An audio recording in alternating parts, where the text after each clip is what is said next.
Hi, I'm Tia Solsen for another episode of Daily Tea. Today I want to introduce you to the third and last of this year's sencha, first flush sencha selection. I have here today's tea. In the first video I did on these teas, I had a native cultivar, which was grown on a forest land, and the soil of that specific farm was a mixture of red and yellow soil that was of a highly clay kind of consistency, and this also holds on very well to the water and the nutrition that enters the soil, and therefore it is a very rich soil and very good for the plant to grow on. Now this cultivar it's not really a cultivar. You have the Yabukita kind, and a tree bush grows seeds. Now if you have the same cultivar, you reproduce that cultivar from cuttings. So you take small pieces of branches, and those you plant in the soil again until they grow a root and then start growing upward as well, in order to become a new tea bush. But the most natural way to reproduce a tree bush would be to take its seeds, plant the seeds and wait until they grow roots and start growing towards the sun. However, reproducing tea from tea bushes from the seed will not necessarily make sure that they inherit their specifications that are own to that cultivar. So if you, for example, reproduce a whole lane of tree bushes using seeds from the Yabukita cultivar, then you get tea trees that grow quicker than others, and you get a difference in height and balance and the size of the leaf, the speed they grow with, the amount they grow with. Some bushes grow larger branches, smaller leaves, other grow almost no branches and just a bunch of leaves, and you get all those differences, which makes it very difficult for the farmer actually to just sit on his machine, roll over it, and do his harvesting. Because with this bush he might have to cut much lower, while with the other bush he might have to cut much higher, and he might not be able to get the same amount. And so it's very, very difficult actually to work on a farm that is reproduced and from seeds, where the trees don't have the same specifications all over. But this farmer believes that if you reproduce a tea bush, it should be done the natural way. And if he then would create a new farm or change a farm, then he would usually use tea seeds of some sort of cultivar, so that they're not exactly the same, but they still remain somewhat similar. They're not going to differ like huge amounts at once. Now, not only the sizes and the amount of leaf, etc. will change, you get a natural blend of tea, because you cut bushes that provide large leaves, other bushes that provide smaller leaves, and of course the amount of nutrition they take in and the specifications as to flavor that those bushes inherently hold within them will also differ a little bit. So from each time you take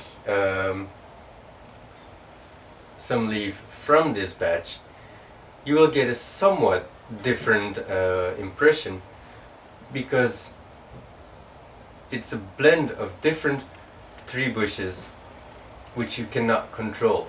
So that makes this tea very, very interesting, and that is one of the reasons I chose this as my third addition to this year's first flush selection. So now let me brew this tea up for you, and let's see what we can actually discover.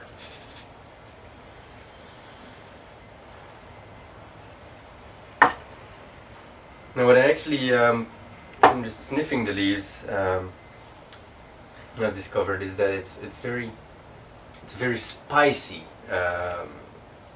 tea. It's very strong. It's almost like pepper or an Indian curry. The amount of spice, of course, not the flavor. It's not like there's any curry in here, but yes, it's very very good fragrance of that kind of spices.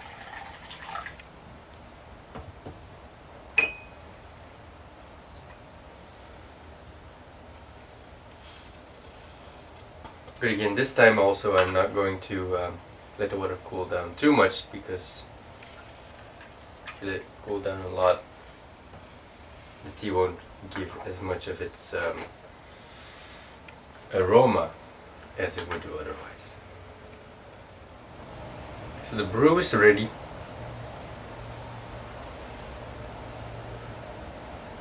It's quite yellow tint for the liquor.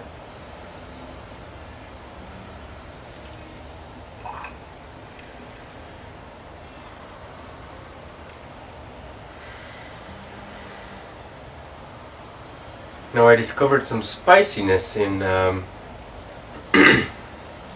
in the first sniffing of the dry leaf, but now I discover some buttery or creaminess in the wet leaves. That promises to be a very interesting tea.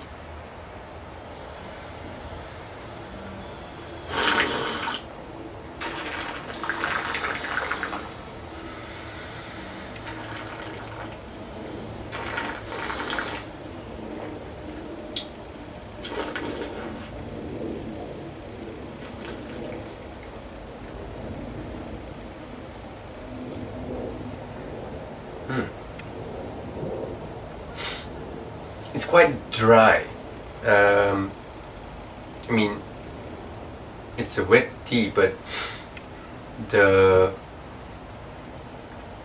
when tea goes through the mouth, it's quite dry impression after you've drunk it, and it leaves a little bit of a chalky mouth feel after you've drunk the tea. It's very interesting. And then of course there's the astringency, I think, which induces that chalkiness. So it's not very astringent as your cheeks would like be pulled together, but it's really a numbing feeling in your mouth that, well, makes it kind of resemble that feeling of having chalk in your mouth. Now, as to flavor, I have to say, it's quite nice impact in the beginning, especially with a fresh spring of bitterness.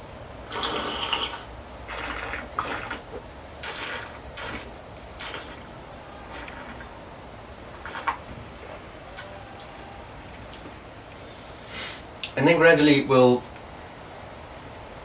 turn into different directions. You get a little bit of a spicy feeling in the throat. I think that after a week or two, three, that flavor will gradually disappear and become a much more milder taste, because this tea also has only been harvested very recently, and it's still quite fresh. I also discovered a little bit of floweriness in its aftertaste, which then again, after you've had that fresh but quite impactful bitterness of this, well, it's still of the Yabukita kind, which has quite of a bitter impression at first, so that is also represented back in there in the bushes that are grown from seeds again. But yes, there's quite a flowery aroma to the back of the flavor, and of course the mouthfeel of that quite creamy, chalky type of astringency is also highly agreeable.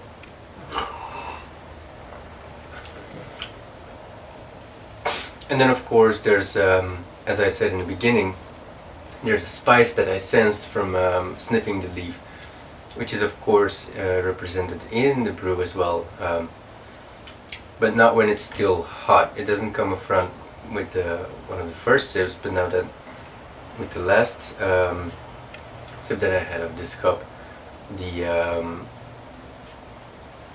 spiciness came to the front much clearer, possibly because the brew had cooled down a little bit and was a flavor that comes to the forefront much easier when the tea has cooled down a little bit already.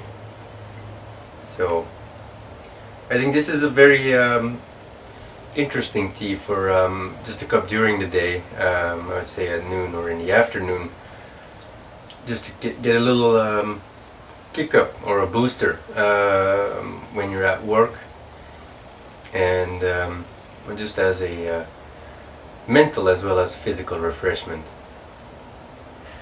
I find this a very delicious, very interesting tea.